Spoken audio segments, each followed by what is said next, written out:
Entonces, muy buenos días para todos. Yo soy Luis David Vélez, residente de Medicina y Urgencias.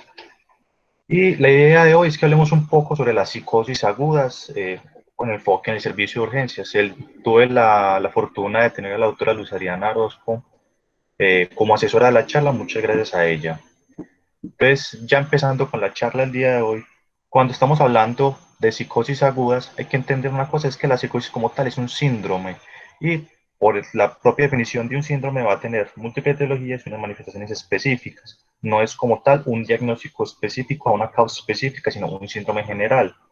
Cuando hablamos ya de algo relacionado con aguda, no necesariamente estamos hablando de una temporalidad de días, sino que estamos hablando de que es un paciente previamente que tenía síntomas psicóticos, estos, o una historia ya de una historia de un síndrome psicótico, de cualquier etiología, ya son síntomas previos, estos empeoran y o podemos tener el escenario donde es un paciente que sin síntomas previos hace una presentación de nuevo. Cualquiera de estas dos características hace que la persona entre dentro de la categoría de un episodio agudo. Nosotros definimos la psicosis como, a graso modo, una forma fácil de entenderlo, como un estado de alteración de la percepción de la realidad. Cuando miramos percepción de la realidad, ¿a qué nos estamos refiriendo? De que puede ser desde el dominio de la alteración de la sensoropercepción, es decir, alucinaciones, o sea, presencia de falsas creencias relacionadas con alguna de las cinco modalidades sensoriales sin un estímulo presente, unas ideas delirantes, una conducta desorganizada, bizarra, catatónica incluso, o que el paciente tenga un pensamiento desorganizado o que haya la presencia de síntomas negativos. Generalmente estos cuatro primeros son los más llamativos que nosotros vamos a ver en el servicio de urgencia. Los síntomas negativos generalmente no van a ser los llamativos, van a ser una historia más mórbida del paciente y no van a ser realmente el principal motivo de consulta del servicio de urgencias, sino los cuatro primeros. Ya vamos a desarrollar esto más a fondo, es más un abrebocas. Cuando miramos la epidemiología, miramos de que a la probabilidad de presentar a lo largo de toda la vida un episodio psicótico, no estoy diciendo que el paciente tenga una psicosis primaria, llame esquizofrenia o un trastorno del ánimo, no. Estoy hablando de algún episodio psicótico a lo largo de su vida es del 14%. Cuando uno mira que la prevalencia de síntomas psicóticos en la población general puede ser hasta el 5-4 dependiendo de la serie que uno mire, puede ser más, puede ser menos. Pero lo importante a saber desde el servicio de urgencias es que hay una causa orgánica, una causa secundaria, que esto puede ser el 7% o más o menos, dependiendo de la serie que uno mire, de todos los episodios psicóticos que se presenten. Entonces, siempre vamos a tener, basados en lo que dije, una clasificación grande, una psicosis primaria, una psicosis secundaria. Las psicosis primarias son los trastornos psiquiátricos que uno normalmente va a ver siempre descritos en el DSM-5, en los que no están relacionados con una causa orgánica que me explique los síntomas. Va a tener la característica de que se presenten más o menos en la segunda, tercera década de la vida. Esa es como la campana de Gauss de la presentación de estos trastornos. Mientras que la psicosis secundaria lo que pasa es que si no está relacionada al consumo de sustancias, que es la principal causa de psicosis secundaria, que es más comúnmente que se presenta en personas jóvenes, a partir de la segunda década de la vida, cumplir un poco antes, pero generalmente siempre de la segunda década para la vida, para las causas secundarias generalmente es después de los 65 años, casi que todas antes de los 65, es decir, más o menos a los 45 años en adelante, ya comienza a ser aún más frecuente la psicosis secundaria en comparación de las primarias. Cuando ya miramos en Colombia la encuesta nacional de salud mental, en lo que trataron de mirar acá es que en Colombia, a través del reporte propio de las personas que le entregaron un cuestionario y esto lo respondían, se trataba de mirar la prevalencia de los síntomas psiquiátricos a lo largo de la población en general. Entonces veíamos que en las personas de 12 a 17 años, separadas por regiones, los síntomas psicóticos estaban prevalentes, más o menos, por ejemplo, en lo que era la región pacífica, hasta el 15% de la población relacionada en estos grupos etarios. Ahora, yo que me refiero con presencia de síntomas psicóticos a través del cuestionario que se respondió en esta encuesta, era que hacían cuatro preguntas. Esas cuatro preguntas, dos están relacionadas con algo sugestivo de alteración de la sensoropercepción y y otros dos están relacionados con la presencia de ideas delirantes. Se respondían positiva, de esas cuatro preguntas clasificaban dentro de esta prevalencia de los síntomas. Cuando esto ya se miraba por, por relacionados por género, se vio que era más común que estuvieran un poco más presentes en lo que era en las mujeres con una incidencia en cruda, una prevalencia cruda de 7.1%, relacionada con algún tipo de síntoma psicótico en Colombia. Nosotros ya miramos específicamente los síntomas, la psicosis en el servicio de urgencias, eso extrapolado de literatura americana. Se ve que para que el motivo de urgencias, el motivo de ingreso al servicio de urgencias sea un síntoma psicótico o psiquiátrico, principalmente es alrededor alrededor del 8% de todos los ingresos. Lo importante a saber es que más o menos un 7-8% de estos ingresos relacionados con un síntoma psiquiátrico principalmente van a tener una patología orgánica grave que sea primero más preponderante tratar esta patología orgánica grave que como tal el síndrome psiquiátrico que está presentando. Lo más comúnmente que se presentaban acá dentro de esta patología orgánica grave eran los relacionados con abstinencia e intoxicaciones graves medicamentosas. Cuando hablamos ya de la fisiopatología, a grosso modo, sin entrarme mucho en detalle, lo que más se ha estudiado y lo que más se ha visto en la literatura es la asociación entre la dopamina y el desarrollo de psicosis. Tanto porque la dopamina se ha visto de que los medicamentos que posiblemente están relacionados, sustancias que están relacionados con el desarrollo de psicosis, tienen un aumento de liberación de la dopamina, y también porque se ha visto que cuando nosotros antagonizamos los receptores de dopamina a través, por ejemplo, del uso de antipsicóticos, mejora. Pues basados en esa plausibilidad de respuesta y causa, se ha estudiado y se ha fundamentado tanto el día a día de la relación entre la dopamina y el desarrollo de psicosis. Pero también se ha tratado de dilucidar otras razones más adicionales de por cuál un paciente va a presentar una psicosis cuando no hay relación con la dopamina. Entonces se ha tratado de hablar, por ejemplo, altos niveles de cortisol, como lo que se ha visto, por ejemplo, en la enfermedad de Cushing, en los estados proinflamatorios y prooxidativos, como se ha venido hablando, como lo que es relacionado con lo que es la VIH y la degeneración a nivel central por alguna de las patologías degenerativas, la inflamación persistente, como se ha visto, por ejemplo, en la reumatoide, el lupus eritematoso sistemático. Pero también se ha visto que hay otras situaciones que se explican por otro mecanismo fisiopatológico, como es el bloque receptor de NMDA, como se ha visto, por ejemplo, en el caso de encefalitis autoinmune. Pero no solamente hay eso, sino que también hay otros neurotransmisores que han sido estudiados y que han sido mirados que se relacionan con que presente un episodio de psicosis, muy extrapolado por todos los múltiples medicamentos, sustancias xenobióticos que se han visto relacionados con el desarrollo de un episodio psicótico. Dentro de los neurotransmisores que se han estudiado y se han mirado que tienen relación, están relacionados dopamina, ya lo mencionamos, relacionado con los activadores, los monaminas, norepinefrina, adrenalina, la serotonina, y también se ha visto con el antagonismo a la acetilcolina. Entonces, en esencia, veamos aquí lo que estamos viviendo en esencia son un estado de proactivación, donde el sistema biocentral está activado a través de diferentes vías. Cuando nosotros miramos las etiologías, ¿cierto? Las primarias y las secundarias, porque su tratamiento, es importante diferenciarlas porque su tratamiento va a cambiar mucho.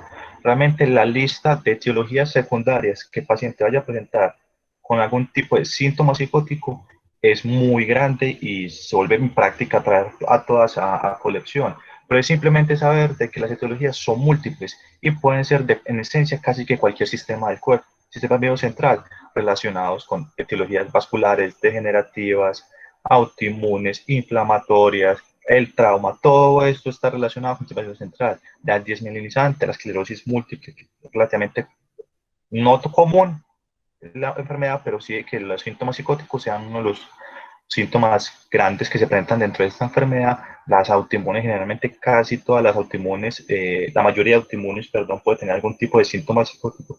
Las infecciones que tanto buscamos en los pacientes, pero al fin y al cabo no son tan comunes que se presenten, VIH, neurosífilis, infecciones, encefalitis, meningitis, todo eso lo pueden tener. Endocrinopatías, lo que es el Cushing, Addison, trastornos hipo y hipertiroideo, creo como si toma tanto la hipoglicemia.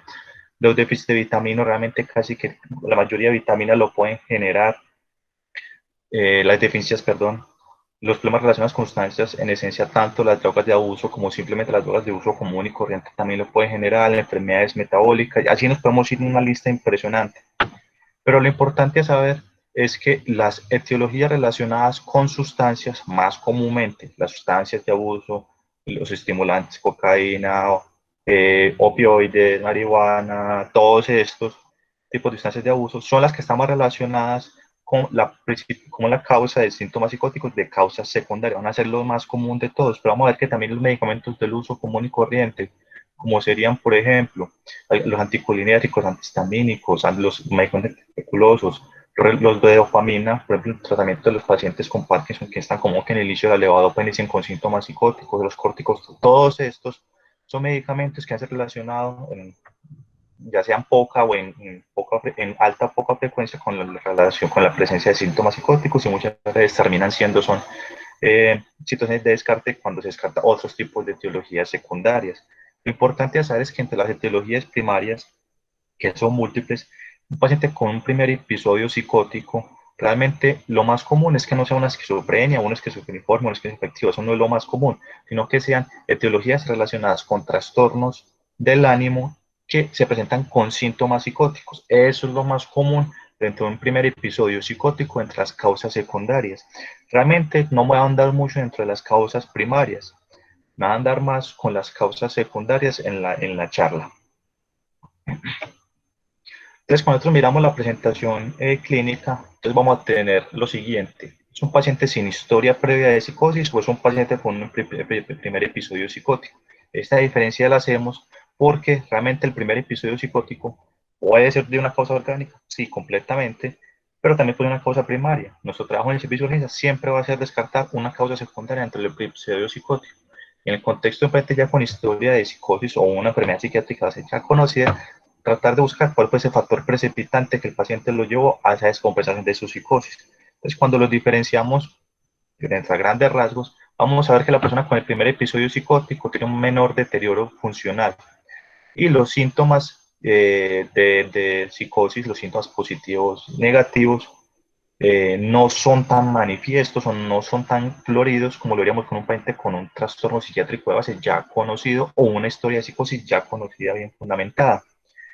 Y generalmente estos pacientes tienen un menor deterioro cognitivo, los del primer episodio psicótico, a diferencia del paciente con una historia de psicosis, un trastorno psiquiátrico ya conocido, donde hay mayor deterioro neurocognitivo, mayor deterioro funcional, y los síntomas positivos y negativos son más floridos o más intensos. Ahora, esto es una forma de guiarse, esto no es 100% completamente verdad, que el que esté más agitado, el que esté más con las ideas delirantes más marcadas, ustedes no tienen una causa primaria, no.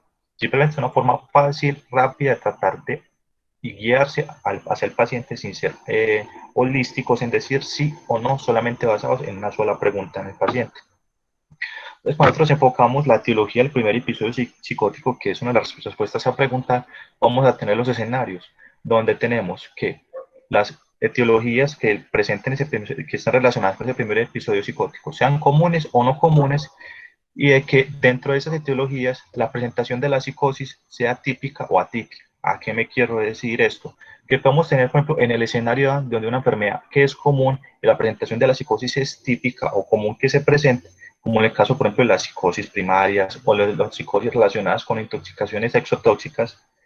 Nosotros vemos que es común que se presente psicosis y es muy común que exista, por ejemplo, una esquizofrenia, o es común que se presente un trastorno depresivo con síntomas psicóticos. Cuando también podemos tener el escenario B, donde tenemos una enfermedad que es común, VIH, epilepsia, accidente cerebrovascular, pero realmente que la presentación de estas enfermedades sean relacionadas con síntomas psicóticos no es tan común, es atípico, a pesar de que son enfermedades comunes. O podemos tener el escenario donde una enfermedad que es poco común, como una porfiria, pero los síntomas psicóticos son comunes dentro de esa enfermedad, que sería el escenario C. O podemos tener el escenario que sí es aún mucho más difícil, donde tenemos una enfermedad que es poco común y que incluso en otra enfermedad que es poco común, la presencia de síntomas psicóticos son aún más poco comunes, como por la encefalitis autoinmune o la enfermedad de Neumann-Pick. Entonces, siempre que nosotros nos presentemos ante la búsqueda de esa etiología secundaria, vamos a tener en cuenta esta aproximación de la etiología. Entonces, cuando nos estamos mirando ya en esencia la presentación clínica de los pacientes dentro de los síntomas psicóticos, los vamos a tener en esencia separados en síntomas negativos y síntomas positivos. Los síntomas positivos van a ser los más llamativos porque al fin y al cabo los pacientes van a terminar en el servicio de urgencias o motivados a consultar el servicio de urgencia, teniendo que los delirios, las ideas delirantes son creencias falsas, falsas basadas en el contexto de la realidad cultural que se presente este paciente, que es fija, persistente, de que es incorregible, irreductible a la argumentación. Estas son como las características grandes que todas las ideas delirantes deben de tener. Y hay diferentes tipos de ideas delirantes, de persecución, daño, de retromaníacas, de control, hay un montón. La alineación es cierto, que son experiencias sensoriales en las que no hay un estímulo que lo provoque y puede ser en las 5 modalidades sensoriales. Cuando estamos hablando de pensamiento desorganizado, estamos hablando de que hay un bloqueo en el pensamiento, que no nota que en el discurso del paciente hay bloqueo en el discurso, la tangencialidad de donde el paciente continúa su discurso, pero nunca se llega a determinado punto en la conversación o se determinan las respuestas. La asociación LASA es donde el paciente va a tener en su discurso unir diferentes ideas sin la necesidad realmente de que se tenga una relación. La perseverancia del paciente persiste con una idea constante en su discurso, persiste constante con una idea consulta, o el lanzar la palabra definitivamente múltiples ideas sin conexión entre ellas que son dadas por el paciente. El comportamiento desorganizado va a ser un comportamiento que es bizarro, poco común o extraño para la realidad cultural que se presenta en este momento. Y los síntomas negativos son relacionados ya con esos síntomas que hacen que el deterioro del paciente sea de características más funcionales y de su contexto su contexto social. Entonces serían, por ejemplo, lo que es la bulia, la apatía, la aenonia, la alogia, el aplanamiento emocional, el afecto inapropiado. Entonces, lo que vamos a hacer en el servicio de urgencias es respondernos, es tratar de indagar por estas tres situaciones. Primero, determinar la estabilidad clínica del paciente, ¿cierto? Estoy hablando neurológica, respiratoria, cardiovascular en el paciente, porque siempre va a haber la posibilidad, aunque es poco frecuente, menos del 10% de todos los casos de síntomas psicóticos, que sea una etiología grave, pero si no descartamos esa etiología grave y contemos que el paciente continúa con esa patología grave que lo llevó al síntoma psicótico, va a cargar a consecuencias de morbi y mortalidad. Y que siempre tenemos que saber que todo el primer episodio psicótico siempre tenemos que descartar causa orgánica. ¿Cómo descartamos causa orgánica? La historia completa del paciente, la necesidad de paraclínicos o neuroimagen según el caso. Y siempre vamos a tener en cuenta una historia clínica completa. Ahora, cuando me refiero a una historia clínica completa, es aspectos a los que tenemos que enfocar en el contexto específico, un paciente con su queja principal de síntomas psicóticos. Entonces, lo primero a preguntar es las circunstancias que llevaron a la consulta. ¿Cuál fue la razón específica de que fue la consulta? Es muy diferente si fue en contexto de un paciente que lo trae las fuerzas de policía o el paciente en el que consulta por sus propios medios o el paciente que es traído por familiares o conocidos. Ten en cuenta y valorar mucho la entrevista de familiares o personas que sean las allegadas, que convivan con el paciente o que conozcan la historia premórbida del paciente.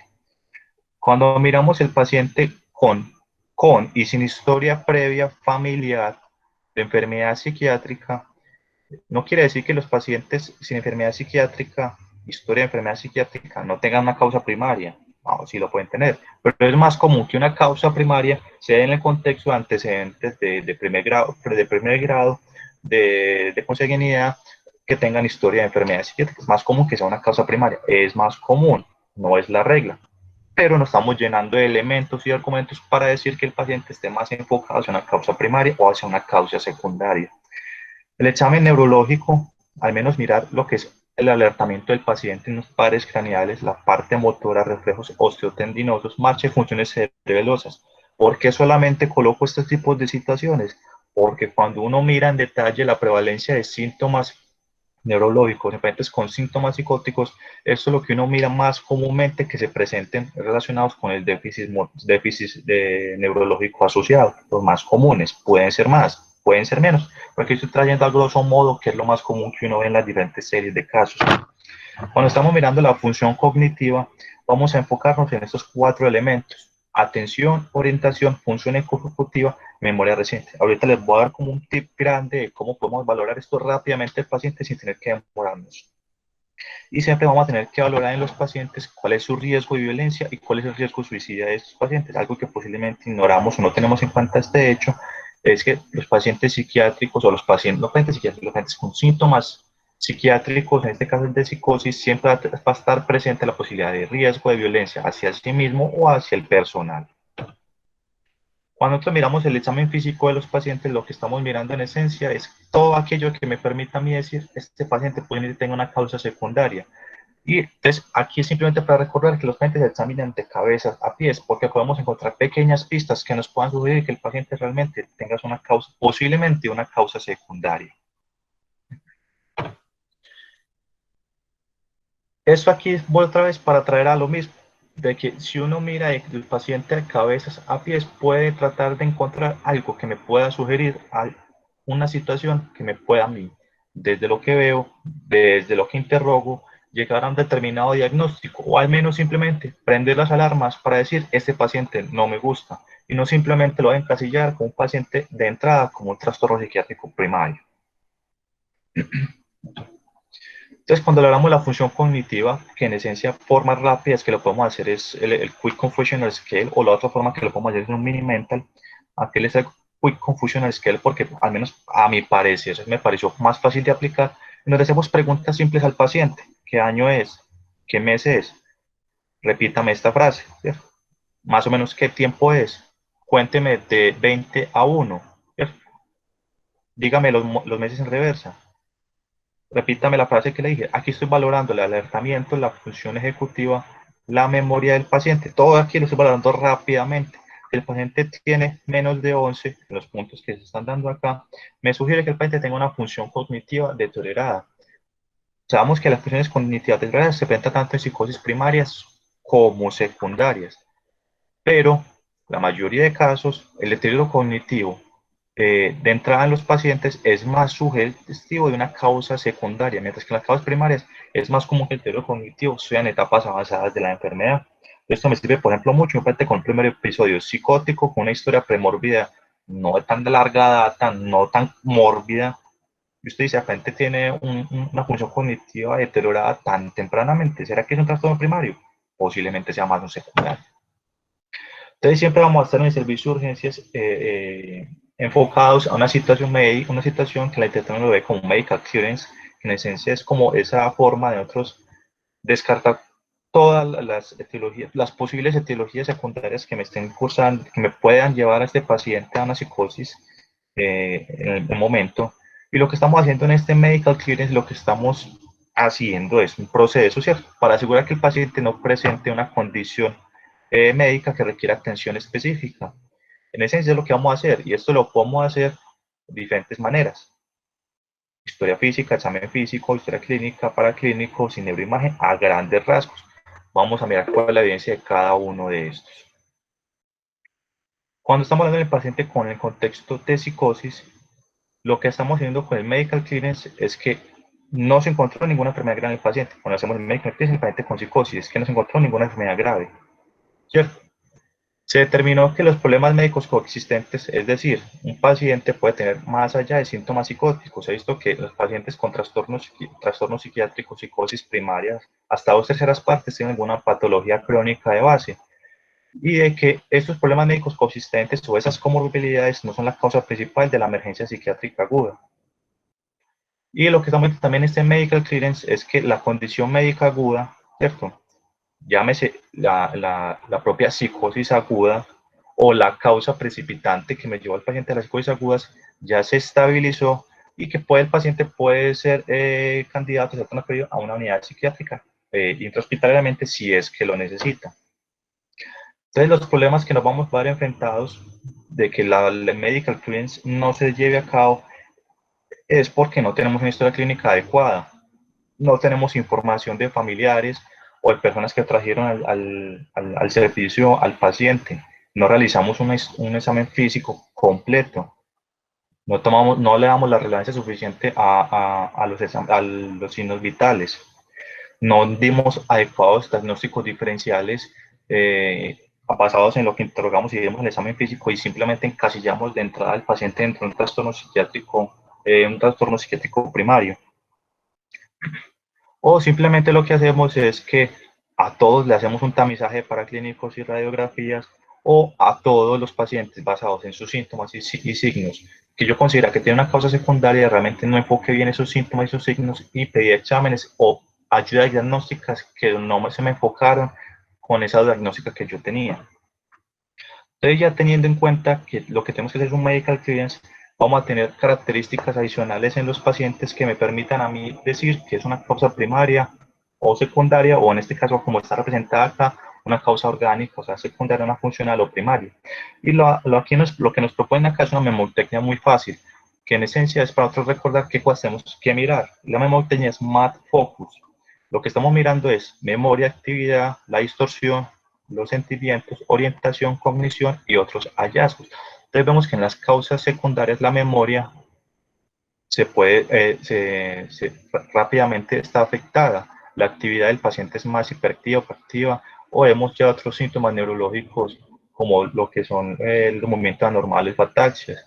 Las alucinaciones visuales son más comunes en la orgánica, a diferencia de las que son en las funcionales, que son de características de audición. Las alucinaciones, la habilidad emocional más de causa orgánica, la funcional más de un afecto aplanado, pero obviamente esto puede cambiar según el trastorno psiquiátrico de base del paciente, esto no siempre se va a cumplir. La orientación generalmente en el paciente con etiología orgánica es desorientada, generalmente siempre es orientado el paciente.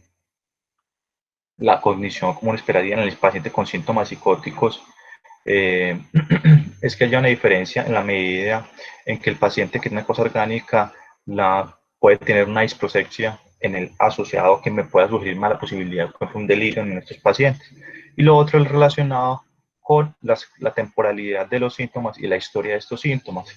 A mayor edad que se presenten, los puntos de corte cambian, 40, 45 años, sugiere más una causa orgánica. El hecho de que sea de historia aguda, rápido inicio, síntomas de muy rápido progresión, sugiere más una causa orgánica. Y lo que estamos mirando acá también a continuación son más cosas que me permiten a mí decir que la etiología que el paciente tenga es una causa orgánica. Aquí lo que traigo es para recalcar esto siguiente. La historia de la premorbia del paciente, una personalidad previa, bien, o sea, un paciente no mórbido previamente. La historia premorbia es un paciente que todas sus actividades en el contexto social, de trabajo, de familia, está muy bien preservada. Si un momento a otro síntomas psicóticos, me sugiere más una etiología secundaria orgánica, que no exista un factor precipitante claro en el paciente, siempre indagando lo que es la historia de consumo de sustancias en los factores precipitantes, ¿cierto? Lo que siempre veníamos mencionando es que el paciente sin historia premórbida, ni historia personal, ni historia familiar de enfermedades psiquiátricas de un momento a otro inicie con síntomas psicóticos, sugiere una causa de organicidad. Y ya lo que nos recomiendan ya desde la Asociación Americana de los Médicos de Emergencias es que siempre consideremos una causa secundaria que nos va a llevar a buscar más a profundidad la causa secundaria de este paciente, y es que cuando se presenten pacientes de este primer episodio psicótico, generalmente después de los 45 años, a mayor edad, sí con mayor razón buscar mayor causa secundaria, haya déficits cognitivos o delirio, en eso no hay duda ahí. Cuando al examen físico, a la revisión por sistemas, encontremos algún tipo de alteración que me llame la atención, la historia reciente de consumo importante de ustedes que me hagan pensar que de repente está en un contexto de intoxicación aguda, o incluso tiene historia de consumo previo de larga data y que ahora deje de haber consumido las sustancias, siempre nos van a llevar a pensar que realmente tengo una causa secundaria. Entonces, los paraclínicos, a saber, siempre vamos a tener estos escenarios. ¿Será que esos paraclínicos que voy a pedir que van a tratar de descartar una causa orgánica los debo de pedir a todos de rutina, sin tener en cuenta que puedo tener un examen físico normal o un interrogatorio completamente normal? ¿Será que van a tener alguna relevancia? ¿O realmente el enfoque que tengo que hacer yo es los paraclínicos solicitan basados en que yo tenga exámenes, hallazgos anormales al examen físico o a la revisión por sistemas? O el otro contexto, los paraclínicos que voy a pedir relacionados con las drogas de abuso, ¿será que a todos? Entonces vamos a tratar de responder estas preguntas. Entonces aquí lo que miraba en este estudio, en los pacientes que ingresaban por una queja psiquiátrica primaria, ya de psicosis, suicidio, comportamiento agitado, desorganizado, ingresaban al servicio de urgencias, que tuvieran un trastorno psiquiátrico preexistente documental, es decir, no es un primer episodio psicótico en este escenario, y que realmente fueron pacientes alertas y orientados, en los cuales se les dio una serie de exámenes a ellos: hemograma, panel metabólico, uranálisis, tóxicos en orina, TSH, función hepática y la prueba de embarazo. Se trataron de mirar si con esos paraclínicos que estaban pidiendo si se presentaba algún desenlace significativo en la medida que los paraclínicos los llevaran a un cambio de sitio de atención del paciente o un cambio en la conducta terapéutica. Entonces se dieron cuenta que los 400 pacientes que fueron incluidos en el estudio, ¿cierto? De los que fueron positivos, 243, esto lo separaron en que tenían historias de la normalidad en los paraclínicos relacionados con drogas de abuso, y se dieron cuenta que los pacientes que no tenían los exámenes completamente normales, tenían un examen físico completamente normal, se dieron cuenta que la cantidad de laboratorios que eran significantemente anormales solamente fue el 1.1%. Al fin y al cabo, a pesar de tener paraclínicos anormales, al fin y al cabo la disposición no cambió. Es decir, que a pesar de tener un paraclínico completamente normal en el contexto de un paciente con un examen físico normal, y una historia normal, con historia preexistente de una enfermedad psiquiátrica, no nos va a cambiar realmente la conducta terapéutica en estos pacientes. Aquí lo que hicieron esta revisión sistemática tratando de hacer un screening de laboratorio en pacientes con enfermedades psiquiátricas que ingresan al servicio de urgencias, lo que hicieron ellos fue que tomaron en cuenta dos ideas grandes. Para ellos, que era considerada una prueba normal, era cualquier cosa de paraclínicos que se haya pedido que tenga un valor diferente de referencia. Y prueba normal clínicamente significativa de que esa prueba normal, al fin y al cabo, cambiara en la disposición del paciente, en su sitio de atención o en el tratamiento, pero que fuera directamente ese paraclínico alterado el que me llevara a mí como médico tratante a decir voy a tratar mi estrategia terapéutica, voy a cambiar mi estrategia terapéutica. Entonces, de los tres estudios que ellos trataron de recoger, que cumplieron sus características de inclusión, los tres estudios que se incluyeron con un total de 626 pacientes, pruebas que fueran anormales hasta el 28% según el estudio que miraran, y pruebas anormales clínicamente significativas del 0.4% en el peor de los escenarios, siendo las reportadas en este caso un paciente con una anemia grave. Y se veía que los clínicos realmente que se pedían son los en ese contexto de intoxicación por acetaminofén, los niveles de aspirina, perfil hepático, las hemogramas, un PAE metabólico, radiografía de tórax, etanol, eh, prueba de embarazo y drogas en orina. Volviendo otra vez a lo mismo, otro estudio que trataron de hacer que pacientes que ingresaban a la unidad psiquiátrica que previamente estaban en el servicio de urgencias y que se descartaron causas secundarias. Y esas causas secundarias se descartaron a través del interrogatorio del examen físico, y también se descartaban las sospechas, las relacionadas con sospecha de intoxicación aguda o que realmente estuviera sobre un toxidrome, ¿cierto? Previamente bajo la valoración de un especialista. Es decir, que también están descartando cualquier tipo de síntoma psiquiátrico, principalmente en un paciente que no haya, que haya consumido drogas y no sea la etiología de su psicosis, las drogas que haya consumido recientemente. Lo que trataron de mirar ellos eran esos pacientes donde se descartó a través de la historia del examen físico juicioso de que si el uso de tamizajes de drogas en orina era diferente a no usarlo. Y el desenlace que trataban de buscar ellos era que si el uso de ese tamizaje de drogas iba a cambiar la admisión hospitalaria, el diagnóstico o cambio en el manejo al final del paciente. Y estos pacientes se miraban hasta un mes después del egreso hospitalario de la unidad psiquiátrica. Entonces, lo que ellos miraron acá a través de todas las drogas que miraron, anfetaminas, cocaína, benzodiazepinas, barbitúricos, cannabis, el polvo de ángel, la feniciclina, los opiáceos, vieron que cuando estos pacientes eran mirados en el grupo que se les pidió las drogas y a los que no se les pidió las drogas y se les dio, a través del interrogatorio se les preguntó que tenían consumo reciente de este tipo de drogas, se dieron cuenta que realmente las diferencias grandes entre los grupos no eran tan marcadas como para decir que me llamara mucho la atención. Tal vez las diferencias más grandes que uno logra ver es en el consumo de cannabis, donde era más común que se notara objetivamente la historia de consumo de cannabis a través del examen de orina versus el reporte verbal del paciente. Y se dieron cuenta a través de estas revisiones que en los pacientes en los cuales a través de la historia física concienzuda, de la historia del examen físico concienzudo del paciente, en el que usted estaba, tenía una alta probabilidad o tenía una alta certeza de que posiblemente el paciente no tuviera una intoxicación aguda, un toxidrome agudo, una abstinencia aguda. El hecho de yo pedir drogas en orinas no me cambiaba el manejo que ellos miran, los desenlaces de admisión hospitalaria, diagnóstico al fin y al cabo o manejo específico para su contexto de abuso de drogas.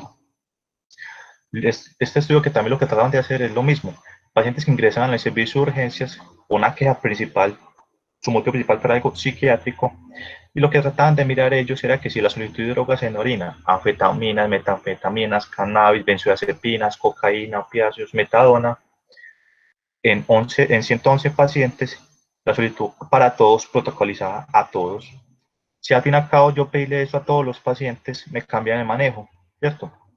Tanto en el servicio de urgencias como en la unidad hospitalaria psiquiátrica que el paciente fuera a terminar. Pero que este cambio de manejo fuera directamente relacionado con las drogas en orinas durante la fase aguda del tratamiento. Entonces, lo que se vieron acá es que el 80% de los pacientes se presentó algún tipo de droga en orina, ¿cierto? En diferencia de los 62% que mencionaron verbalmente que tuvieron historia de drogas, pero se dieron de ello de cuentas bajo el mismo principio de los criterios de inclusión era de que a través del examen físico y la historia del paciente se determinara de que su motivo o queja principal psiquiátrica no fuera relacionada con el consumo de drogas. También pasó lo mismo, de que el hecho de que tuvieran drogas en orinas positivas, de que tanto el médico de urgencias como el psiquiatra basados en ese hallazgo aislado de historia de drogas en orinas cambiara su manejo o no. Con este paciente se determinó de que al menos ellos, los pacientes, estos tratantes no lo hacían. Entonces, lo que nos damos cuenta ya en conclusión es que el tamizaje de drogas, ¿cierto? Hay que tener en cuenta de que siempre vamos a tratar de descartar una causa de origen tóxico o xenobiótico. Por eso las pedimos, ¿cierto? Y que tener en cuenta que muchas veces los pacientes que están con consumos recientes de psicóticos, de xenobióticos, posiblemente no estén tan alertas. Entonces muchas veces se van a pedir son las tamizajes de drogas, es más que todo en los contextos donde se encuentran anormalidades al examen físico o a la historia que me sugieran que su episodio actual sea precipitado o explicado por la historia por consumo de drogas. Entonces ahí tendrían muy buena indicación el uso de las tamizajes. Entonces, en un paciente alerta en el que yo no sospecho un toxidromio, una intoxicación aguda, la utilidad de un tamizaje a todos los pacientes en orina es poca, pero vuelve y juega. No siempre es tan fácil yo llegar a través de una historia y un interrogatorio, un examen físico, llegar con certeza a decir a este paciente yo no creo que sus síntomas sean explicados por el consumo reciente de alguna droga. Entonces, si te queda la duda, solicitarlos. Esa es la recomendación de expertos. Ya cuando uno mira las recomendaciones de la Asociación Americana de Médicos de Emergencias, nos hacen dos recomendaciones con respecto a los paraclínicos y las drogas de abuso, con una recomendación nivel C, que para la clasificación de ellos dentro de su paper era consenso de expertos, y es que recomiendan es no solicitar paraclínicos de forma rutinaria en pacientes con síntomas psiquiátricos agudos. Utilice el historial médico, los diagnósticos psiquiátricos anteriores y el examen médico para guiar las pruebas. Lo que nos dicen ellos con respecto a las drogas de abuso en orina, también con una recomendación basada en expertos, es que las drogas en orina de rutina para detectar drogas de abuso en pacientes alertas, despiertos, cooperativos, no afecta el manejo en el servicio de urgencias. Entonces, al fin y al cabo, para resumir, para que no quede en el aire la idea, la indicación de paraclínicos va a estar indicados en ellos con mayor probabilidad frente de que tenga una causa secundaria. ¿Cuáles va a ser ellos? Pacientes con primer episodio psicóticos, pacientes mayores de 45 años o 40 años, según donde mira la literatura, pacientes con hemosupresión farmacológica o de origen médico, pues una patología, pacientes que tengan sospecha de intoxicación aguda o abstinencia por alguna sustancia, o que tengan normalidades al examen físico, signos vitales, o que estén relacionadas con la historia física, la historia que se pregunta al paciente, la revisión por sistemas. ¿Qué paraclínicos vamos a pedir? Hemograma, función hepática, función renal, ionograma, TSH, T4 si quedaba con la TSH, vitamina B12, ácido fólico, perfil infeccioso VHDRL, uroanálisis de glucosa, EKG y tóxicas en orina o serie según el caso. Muchos de estos paraclínicos van a ser descartar causas secundarias o también como paraclínicos de base para tener en cuenta si es un paciente candidato a determinados tratamientos psicofármacos o también me sirven también de base en el paciente en el que posiblemente va a terminar con síntomas, con tratamientos de psicofármacos por mucho tiempo, necesitan unos paraclínicos de base. Con respecto a la otra pregunta que nos vamos a hacer es la neuroimagen. ¿A quién y cuál? Entonces vamos a tener en esencia dos grandes ejes. La tomografía de cráneo, ¿cierto? Simple, cuando se compara simple con contrastada, realmente la incidencia de hallazgos anormales que me cambian la conducta cuando se comparaba con tomografía simple y una contrastada, realmente no es mucha la diferencia, una diferencia significativa que amerite contraste en el paciente, va a ser el estudio inicial en el paciente que esté indicado. Y la resonancia magnética nuclear va a estar indicada en el contexto de un paciente con un TAC normal o anormal, si ya existe persistencia de sospecha al diagnóstico. Pues TAC normal con persistencia de sospecha al diagnóstico, posiblemente se beneficie de una resonancia magnética. O si el paciente tiene hallazgos anormales, la tomografía que requiere una mejor caracterización. Entonces, ¿a quién se les va a solicitar la neuroimagen? En pacientes que tengan sospecha de una patología neurológica. ¿Cuáles son esas sospechas? Paciente con historia de una cefalea, náuseas, vómito, sospecha que el estudio de haga sugerir que el paciente tuvo un evento ictal convulsivo, paciente que tenga focalización neurológica, historia de trauma, deterioro cognitivo excesivo para la historia del paciente, alteración del estado mental, edad tardía de aparición de los síntomas e historia de malignidad. Esos son como los síntomas que me hacen sospechar una patología neurológica. O cuando la causa de los síntomas no es clara en los estudios iniciales. Es decir, tengo un paciente con múltiples síntomas, tiene una historia que no me es muy clara para encasillarlo dentro de un trastorno psiquiátrico primario, no quedo lo suficientemente tranquilo encasillando a un paciente dentro de un trastorno psiquiátrico primario basándome en los diagnósticos de SMA, S5, será que tendría una presentación atípica de una patología secundaria o cuando los pacientes tienen síntomas refractarios que no están respondiendo al tratamiento médico adecuado. Entonces, será realmente que el paciente no tiene un trastorno en las vías dopaminérgicas y por eso posiblemente no me está sirviendo los antipsicóticos o realmente al fin y al cabo es otro mecanismo fisiopatológico no explicado como un trastorno psiquiátrico primario. Pacientes que van a indicarse a buscar una causa específica. Tener en cuenta de que el primer episodio psicótico aislado, ¿cierto? Un paciente con un primer episodio psicótico aislado sin ningún tipo de alteración al examen físico, historia, revisión por sistemas del paciente, solamente esa indicación de un primer episodio no es indicación de entrada para una neuroimagen. De lo que vamos a mirar nosotros en esas etiologías del sistema nervioso central que van a explicar la psicosis, en esencia lo que estoy mirando son relacionadas con patologías ocupantes de espacios, llámese tumores o abscesos, por ejemplo, los relacionados con enfermedades deslizantes como enfermedad de la esclerosis múltiple o ya formas de presentación atípicas como los accidentes cerebrovasculares. Es lo que tratan de buscar en estos tipos de pacientes a través de la neuroimagen. Entonces, en este estudio lo que trataron de hacer, basados en la Asociación Americana de Radiología, lo que trataban de ellos mirar era el rendimiento de la neuroimagen, entender el rendimiento para ellos en el contexto de un episodio de psicosis, primer episodio de psicosis, ¿cierto? Entendiendo ellos que para ellos el rendimiento era la detención de patologías responsables de la psicosis, es decir, la causa de la psicosis, o que la neuroimagen tuviera un rendimiento que me permitiera a mí llegar a un cambio de manejo del paciente con una psicosis de nueva aparición, pero que tengan en cuenta que ese paciente con psicosis de nueva aparición no tuviera un déficit neurológico. Entonces, lo que ellos miraron a través de la revisión sistemática de la literatura era el rendimiento de la tomografía y el rendimiento de la resonancia magnética. Tuvieron en cuenta que el rendimiento de la tomografía, creyendo tanto la simple como la contrastada, era hasta el 1.5% y la resonancia magnética era hasta el 2.7%. Entonces, realmente el rendimiento de estos tipos de neuroimágenes en pacientes sin una historia clara, sin una historia que me haga sugerir una causa secundaria y que no tenga un déficit neurológico, ya sea un primer episodio psicótico, realmente baja. Y aquí lo que tratan de mirar en este estudio, en pacientes con psicosis, si podían encontrar pacientes que tenían psicosis, en los cuales se realizaba una neuroimagen, en este caso una resonancia magnética que era leída por radiólogos, neuroradiólogos, lo que miraron ellos en casi 1.400 pacientes con ese episodio psicótico, los compararon con un grupo control, que ese grupo control fue pacientes sin antecedentes de trastornos psicóticos u otros problemas de salud mental, eran pacientes que se les pidió resonancia magnética, pero no relacionadas con la motivación de algún trastorno psiquiátrico. Y lo que trataban de mirar ellos era cuál la prevalencia de hallazgos clínicamente relevantes en pacientes con psicosis.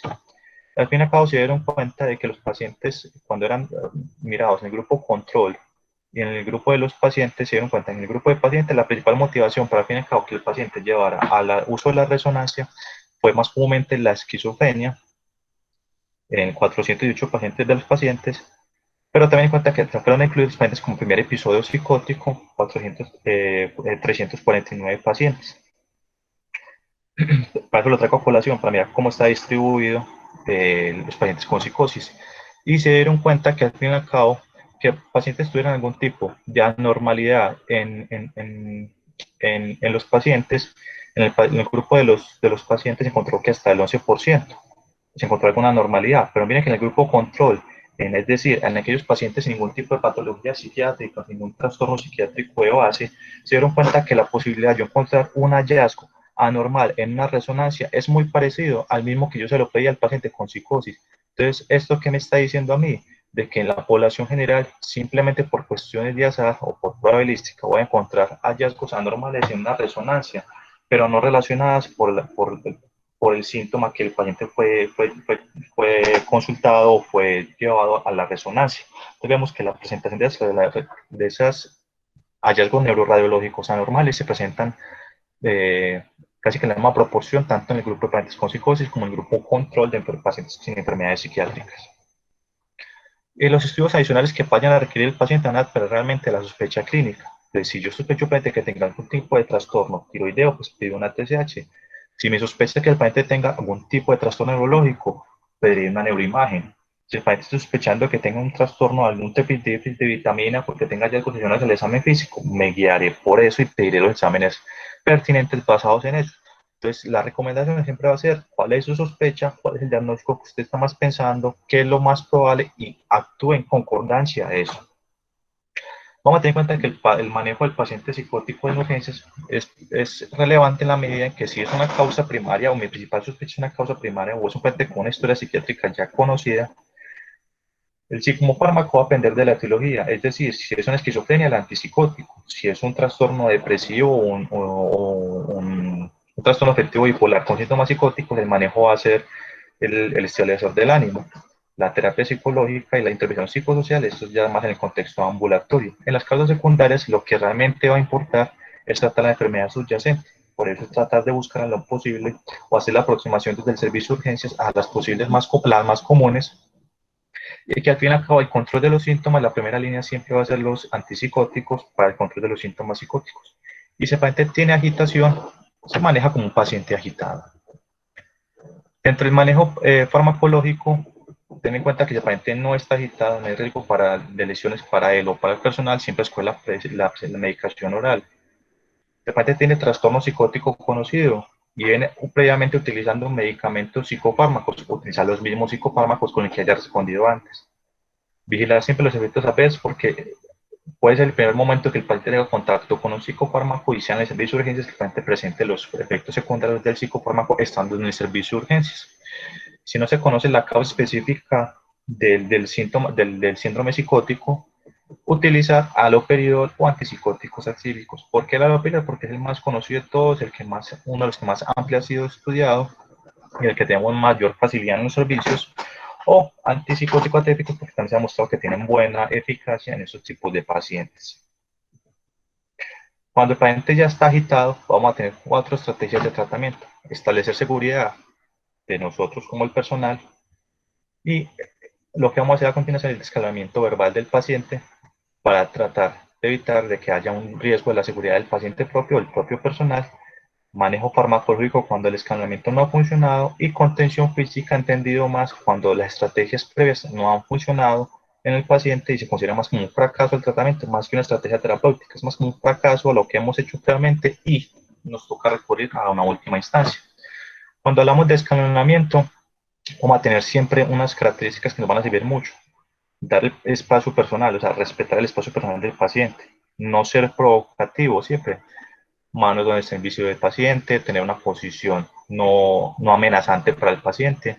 Siempre hacer un contacto verbal con el paciente, pero no necesariamente mirarlo fijamente a los ojos como si fuera una actitud provocativa.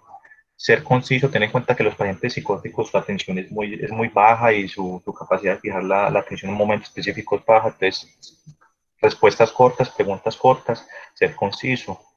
preguntar posiblemente que el paciente qué es lo que desea y posiblemente qué es lo que está sintiendo en este momento para tratar de ayudarlo en lo posible. Escuchar cercanamente al paciente y también repitiendo lo que el paciente está diciendo para tener en cuenta de que lo estoy entendiendo y estoy en una escucha activa, ¿cierto? Recordar que el paciente siempre vamos a tener en contexto hospitalario, entonces hay unos límites que tienen que quedar claros, que no simplemente es lo que el paciente desea hacer, sino que hay unos límites claros. Ser optimistas y dar opciones, pero que sean realistas, no como por ejemplo, si usted se calma, lo puedo mandar para la casa. Ser realistas con las situaciones, no hacer ese tipo de situaciones. Entonces, lo que vamos a hacer con este escalonamiento es ayudar al paciente a manejar sus emociones, ¿cierto? Para que él mismo retome el control de su comportamiento. No es que yo a través de lo que le hable lo voy a calmar, no, es porque el paciente propiamente reconoció de que sus emociones están fuera de control y debe manejarlas.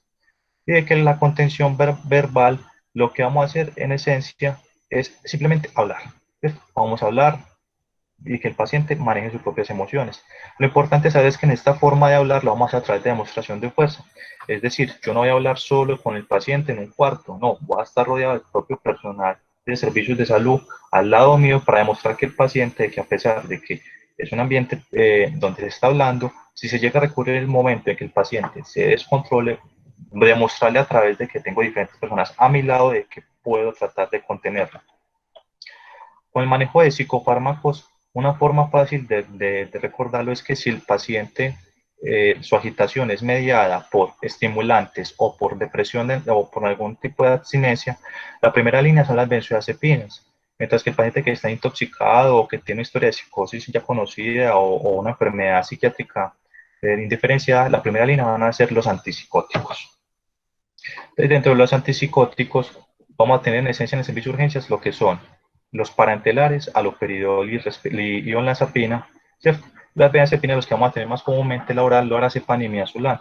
Aquí traigo estas poblaciones para saber de que los medicamentos no es simplemente que el paciente le va a dar la dosis de aloperidol y lo inmediatamente a los 5 minutos, como no se ha calmado, lo voy a volver a repetir, sino que hay unos tiempos de acción. Y es que se recomienda que el aloperidol sea dado después de los 30 minutos de la primera dosis para evitar la intoxicación, porque nos afanamos en que el objetivo es inmediatamente controlar al paciente, sino que esto tiene un tipo de acción que es un poco más demorado. Entonces, ya para terminar, saber de que la ketamina puede ser utilizada como una estrategia de rescate en los pacientes agitados. Es que previamente se sabía o se hablaba de que la ketamina no puede utilizarse en los pacientes con psicosis porque empeoraba sus síntomas psicóticos, y eso son traídos de estudios del 95, donde que pacientes que eran tratados ambulatoriamente, o sea, no eran agitados, no eran de servicio urgente, sino que eran ambulatoriamente, que fueron tratados con ketamina intravenosa, a sus 20 minutos presentaron aumento de los síntomas psicóticos. Entonces, como esto se comenzó a reportar, la ketamina quedó relegada para el manejo de la agitación. Y ya lo que se miró acá fue que el uso de la ketamina en pacientes, en este metaanálisis y esta revisión sistemática en pacientes que eran manejados en el ambiente prehospitalario, en el servicio de urgencias, el uso de ketamina, pacientes que tenían agitación, fue adecuadamente fue usado. Y mira, a ver qué pasó. Entonces se dieron cuenta de los 18 estudios incluidos que los pacientes que tenían esa agitación fuera de un origen relacionado con un trastorno psiquiátrico base o una condición médica relacionada con abuso de sustancias, lo que se dieron cuenta de ellos es que cuando utilizaban la ketamina intramuscular a una dosis media de 350 miligramos, siendo la dosis menor de 30 miligramos y la mayor 360 miligramos, se logró una sedación adecuada a los 7 minutos, más o menos a los 7 minutos. Y casi que el 70% de las personas logró esa sedación en los primeros 5 minutos. Y cuando miraban efectos adversos, el de los más graves, que fue la intubación orotraqueal en servicio de urgencias, se presentó en el 1,8% de los pacientes, fue poco frecuente. Se dieron cuenta que realmente la ketamina, en el momento que era una agitación grave, severa, que no se podía controlar adecuadamente, se dieron cuenta que la ketamina podía servir como una estrategia adecuada. Pero bueno, entonces, ¿cuál es lo que podemos hacer nosotros adicionales a paciente que es difícil de sedar? Entonces, ¿a cuál vamos a utilizar la ketamina? ¿A todos de entrada? ¿O sea, frente a los pacientes que son difíciles de sedar? Entonces, lo que hicieron en este estudio, que fue un estudio en el servicio de urgencias, que lo que trataban de hacer fue que cogieron pacientes del estudio DOR-2, que fue un estudio previamente publicado, de lo que trataban de hacer el manejo de agitación con el uso de droperidol. Entonces, lo que ellos hicieron fue que cogieron los pacientes del estudio, dos que requirieran más de 2 dosis de domperidol, o sea, es un subgrupo, un análisis de pacientes de este estudio, y definían los pacientes que iban a incluir dentro del estudio presente, o sea, el actual que les estoy mostrando, eran aquellos pacientes que necesitaran más de 2 dosis de domperidol y que a pesar de esas 2 dosis adicionales de domperidol, el paciente persistiera agitado. Entonces, lo que hicieron ellos fue mirar a esos pacientes que se les cumplían esas características y eran intervenidos con el uso de ketamina de 4 a 6 miligramos intramusculares por kilo. Y lo que ellos miraron al fin y al cabo era que los pacientes que fueron incluidos en el estudio, la mayoría de ellos tenían 2 dosis de domperidol, una tercera parte tenían 3 dosis de domperidol, pero había otra minoría de pacientes, que realmente eran minoría, que requerían múltiples dosis de otros medicamentos. Entonces, lo que ellos vieron al fin y al cabo del estudio en total del subgrupo de pacientes, que fueron 49 pacientes que requirieron múltiples dosis de domperidol y se les dio ketamina, se les dio cuenta de que la sedación fue exceptuosa en 44 pacientes, ¿cierto? O sea, solamente 5 de estos pacientes de los 49 que se les dio ketamina no mejoraron y solamente se presentaron 3 eventos adversos dentro de los 44, siendo eventos adversos realmente poco importantes o no graves, como fue el vómito y la desaturación, utilizando dosis medias de 300 miligramos de ketamina. Realmente son dosis altas, son las que están estipuladas en la literatura. Y que la sedación el tiempo de promedio para llegar a la sedación fue de 20 minutos. Entonces, es por esto que la Asociación Americana de Especialistas de Urgencias mencionan de que la ketamina es una opción plausible para la sedación inmediata del paciente muy agitado, que puede ser violento o agresivo, o una recomendación de consenso. Ya dentro de las conclusiones, tenemos en cuenta que la psicosis es un síndrome y que al ser un síndrome requiere descarte de unas causas secundarias. Esas causas secundarias, esas pueden ser descartadas desde que el paciente ingresa al servicio de urgencias y lo vamos a hacer a través de la historia clínica, las características clínicas de este episodio, la historia familiar del paciente, su historia premórbida y la historia de tóxicos, el examen físico. Todas estas características me van a por a mí sugerir que el paciente esté cursando o no con una causa secundaria. Al fin y al cabo, vamos a diferenciar una causa primaria de una secundaria, es porque van a tener diferente manejo y diferente pronóstico. Y que los paraclínicos y la neuroimagen no son de rutina, sino que se deben de individualizar según la sospecha clínica. Y que el manejo de la agitación, que hay varias estrategias más allá de solamente sedar al paciente. Y eso sería todo lo que tengo para el día de hoy.